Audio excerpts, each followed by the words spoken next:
మంత్రివర్గ సమావేశం కాసేపటి క్రితమే ముగిసింది. ఇది చాలా కీలకమైనటువంటి సమావేశం అని కాంగ్రెస్ నాయకులు చెప్తున్నారు. నిన్న గాంధీ భవన్లో కూడా పెద్ద ఎత్తున సంబరాలు చేసుకున్నారు. కానీ ఇవన్నీ కూడా కేవలం కాంగ్రెస్ చెప్పినటువంటి లెక్కలే, ఇందులో నిజం లేదు అని అయితే బీఆర్ఎస్ బీజేపీ చెప్తున్నారు. దీనిపై మనతో పాటు మాట్లాడడానికి విప్ బిర్లా ఉన్నారు. నిజంగా సర్వే చేశారా అని ప్రశ్నిస్తున్నారు బీఆర్ఎస్ బీజేపీ వాళ్ళు. ఏం చెప్తారు దీనికి? అంటే మా సర్వే సమర్థవంతంగా పారదర్శకంగా జరిగింది కాబట్టి టీఆర్ఎస్ బీజేపీ వాళ్ళ గుండెల్లో రైలు పడిగెడుతున్నాయి. బీసీ ఎస్టీ ఎస్సీలంతా కూడా కాంగ్రెస్ వైపు మొగ్గు చూపుతున్నారు. మొన్ననే అసెంబ్లీ సమావేశాల్లో తీర్పిన దాన్ని బట్టి పార్లమెంట్లో వాళ్ళకు టీఆర్ఎస్ వాళ్ళకు గుండుస్తున్న ఇచ్చి రేపు స్థానిక సంస్థల్లో మా ఉనికి కోల్పోతారని చెప్పి ఈ సర్వేను తప్పుపట్టి ఆలోచన చేస్తున్నారు. గతంలో వాళ్ళతో చేత కాలేదు. మా ప్రభుత్వం సమర్థవంతంగా సర్వే నిర్వహించింది. ముఖ్యంగా మా భావి ప్రధాని రాహుల్ గాంధీ గారి ఆలోచన కాశ్మీర్ నుంచి కన్యాకుమారి వరకు భారత్ జోడో యాత్ర ద్వారా పేద ప్రజల బాధలు తెలిసి వాళ్ళ స్థితిగతులు తెలుసుకొని భారతదేశమే కులగణన జరగాలని మా భావి ప్రధాని తలసిన ఆలోచన ప్రకారం, ఆయన సూచన ప్రకారం తెలంగాణలో ప్రజాపాలన ద్వారా సమర్థవంతంగా ఈ కులగణన సర్వే నిర్వహించి 50 రోజులనే 1,00,000 మంది అధికారులతోటి ప్రతి గ్రామం ప్రతి కుటుంబం వెళ్ళి మేము సమగ్ర కుల సర్వే నిర్వహిస్తే దీన్ని కూడా వాళ్ళు ఓర్వలేక తప్పుపడుతున్నారు. ఇలా మేము చేసినటువంటి సర్వే ప్రతి కుటుంబాన్ని తెలవాలి, ప్రతి తెలంగాణ పౌరుని తెలవాలని చెప్పి అసెంబ్లీ వేదికగా ప్రతిపక్షాలతో చర్చించి స్పెషల్గా ఇవాళ అసెంబ్లీ సమావేశం ఏర్పాటు చేస్తే దాంట్లో చర్చల్లో పాల్గొనే దమ్ము ధైర్యం లేక ఈ కులగణన తప్పుపడుతున్నటువంటి బీఆర్ఎస్ బీజేపీకి తెలంగాణ ప్రజలు బుద్ధి చెప్తారు. మీరేమో చర్చల్లో పాల్గొనే దమ్ము ధైర్యం లేదంటున్నారు. అసలు మీరు చర్చే పెట్టలేరు. నిజంగా చర్చ పెట్టాలనుకుంటే నిన్న కేబినెట్ పెట్టి ఈ రోజు అసెంబ్లీ పెట్టాలని వాళ్ళు ప్రశ్నిస్తున్నారు. కానీ అన్నీ ఒకే రోజు ఎందుకు చేయాల్సి వచ్చింది? అంటే మీ దగ్గర మాట్లాడడానికి స్టఫ్ లేకనే ఈ విధంగా చేస్తున్నారని వాళ్ళు అంటున్నారు. స్టఫ్ లేకనే మిమ్మల్ని తెలంగాణ ప్రజలు ఇంట్లో కూర్చోబెట్టారు. 10 ఏళ్ళు అధికారం ఇస్తే ప్రజలను దోసుకురు తప్ప మీరు తెలంగాణ ప్రజలు ఉరగబెట్టింది లేదు. మరి గతంలో బ్రిటిష్ కాలంలో 1931లో జరిగిన సర్వే మళ్ళీ ఇవాళ మా ప్రభుత్వం వచ్చి నిర్వహించిందంటే మా దమ్ము ధైర్యం ఎంతో మీరు దాన్ని శంకించాల్సిన అవసరం లేదు. తెలంగాణ ప్రజలు గమనిస్తున్నారు. మీరు గతంలో సమగ్ర కుల సర్వే చేసి మరి దాన్ని ఎక్కడ దాపెట్టినావు, ఎక్కడ గోప్యంగా పెట్టినావు, ఏ కులం ఎంత అని నువ్వు ఎందుకు చర్చలో పెట్టలేదు, ఆ రోజు ఎందుకు అసెంబ్లీలో నువ్వు ప్రవేశపెట్టలేకపోయినావు అంటే ఫామ్ హౌస్కే పరిమితం చేసినావు. ఏ కులం ఎంత ఉంది ఆ కులాల వారిగా ఉద్యోగం, ఉపాధి, రాజకీయ అవకాశాలు ఇవ్వలేక గొర్రెలు ఇవ్వాలి, బర్రెలు ఇవ్వాలి, తాళ్ళు ఎక్కువాలి, చేపలు పట్టాలని చెప్పినావు తప్ప కులాల వారిగా రాజకీయంగా, ఉపాధిగా, అదేవిధంగా విద్యాపరంగా అవకాశాలు కల్పించలేదు. ఇవాళ మా ప్రభుత్వం పారదర్శకంగా ఈ సర్వే నిర్వహించింది. దీన్ని మేము ప్రభుత్వం అసెంబ్లీలో ప్రత్యేక సెషన్ పెట్టిందే చర్చల కోసం.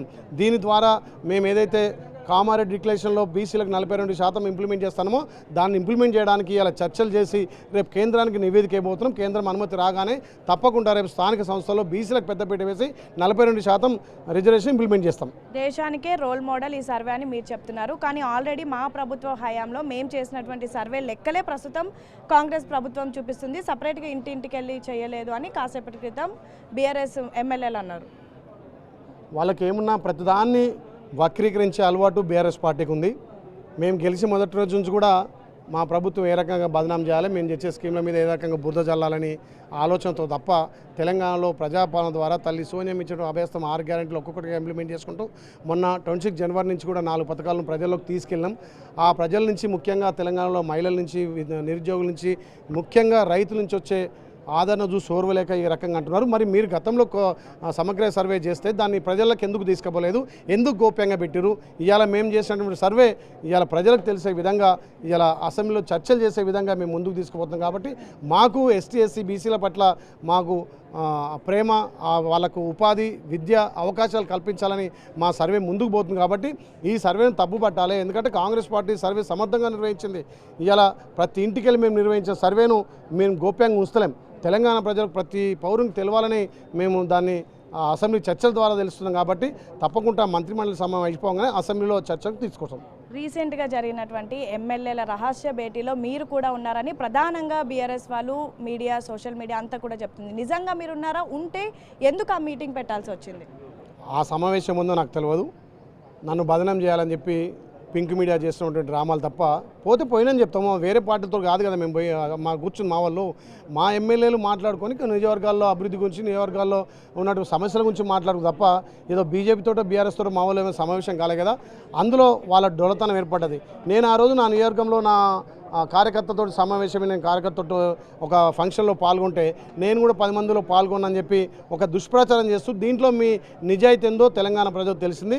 ఆ రోజు నేను మా నియోజకవర్గంలో కార్యకర్తలతోటి మా కార్యక్రమాలు చేస్తుంటే నేను చర్చలో పాల్గొనని ఒక బురద తల్లే ప్రయత్నం చేస్తారు. ఆ ప్రభుత్వానికి కానీ అక్కడ ఎక్కడ కూడా వాళ్ళు యాంటీగా మాట్లాడుకోలేదు. వాళ్ళ విషయాలు చర్చించుకొని ఒక దగ్గర కలిసి ఒక పార్టీ ఎమ్మెల్యేలు కాబట్టి వాళ్ళు చిట్చాట్ చేసుకో తప్ప ప్రభుత్వం పైన లేకపోతే మంత్రుల పైన ఎక్కడ కూడా ఏ విధమైనటువంటి చర్చలు జరగలేదు. వాళ్ళ కూర్చొని మాట్లాడుకునే విషయాలు తప్ప దాంట్లో నిజం లేదు. ఇది కేవలం చిట్చాట్ మాత్రమే కాదు, మీ ప్రభుత్వంలో ఉన్నటువంటి ఇద్దరు మంత్రులు ప్రధానంగా బట్టి విక్రమార్కతో పాటు పొంగులేటికి వ్యతిరేకంగా ఈ మీటింగ్ పెట్టామంటున్నారు. ఒక ప్రభుత్వ విప్గా మీ సమాధానం ఏంటి? అలాంటిది ఏం లేదు. మా గౌరవ ముఖ్యమంత్రి కానీ మా మంత్రులు ఎప్పటికప్పుడు మా ఎమ్మెల్యేలకు అవకాశం ఇస్తారు. మా ముఖ్యమంత్రి కూడా సమయం ఇస్తున్నాడు. మా నియోజకవర్గాల్లో ఉన్నటువంటి సమస్యలు కానీ అభివృద్ధి విషయంలో కానీ నిధుల విషయంలో ఎప్పటికప్పుడు చర్చ జరుగుతున్నాం. ఏ మంత్రుల మీద యాంటీ లేదు. కావాలని ఒక అలజడి సృష్టించాలి, వీళ్ళ మధ్య విభేదాలు తేవాలని చెప్పి ప్రతిపక్షాలు వాళ్ళ పింక్ మీడియాల ద్వారా దుష్ప్రచారం తప్ప దీంట్లో వాస్తవం లేదు. నిజంగా ఒకవేళ పర్సనల్ మీటింగ్ అయితే టీపీసీసీ కాల్ చేసి కలిసి మాట్లాడుకుందాం అనడం కానివ్వండి, లేదంటే దీపాదాస్ మున్సి కూడా నేను వచ్చే వారికి ఎవరు బయట మాట్లాడొద్దు, ఇవన్నీ ఎందుకు చెప్పాల్సి వచ్చింది? నిజంగా కాంగ్రెస్లో ఇంటర్నల్ వార్ జరుగుతుందా? లేదంతా కల్పితాలే. అందరం కలిసిమెలిసిగా ప్రజాపాలన నిర్వహిస్తున్నాం. గౌరవ ముఖ్యమంత్రి రేవంత్ రెడ్డి గారి నాయకత్వాన మా మంత్రులు అందరూ కలిసి ఎప్పటికప్పుడు కూడా మేము చర్చించుకుంటున్నాం. ఇది వాళ్ళ సోషల్ మీడియా ద్వారా ఒక అలజడి చేయాలని మేము గెలిచే మొదటి నుంచి కదా ఎట్లా కూర్చోాలి, ఎట్లా విభేదాలని చెప్పి బీఆర్ఎస్ బీజేపీ పార్టీలు ఆడుతున్న డ్రామాలు కదా, అందులో ఒక భాగమే తప్ప మా మధ్యలో ఎలాంటి విభేదాలు లేవు. అందరం కలిసికట్టుగా ఈ ప్రజాపాలన నిర్వహించి మేము ఇచ్చిన హామీలు నిర్వహించుకొని అభివృద్ధి లక్ష్యంగా మేము ముందుకు పోతాం. Thank you.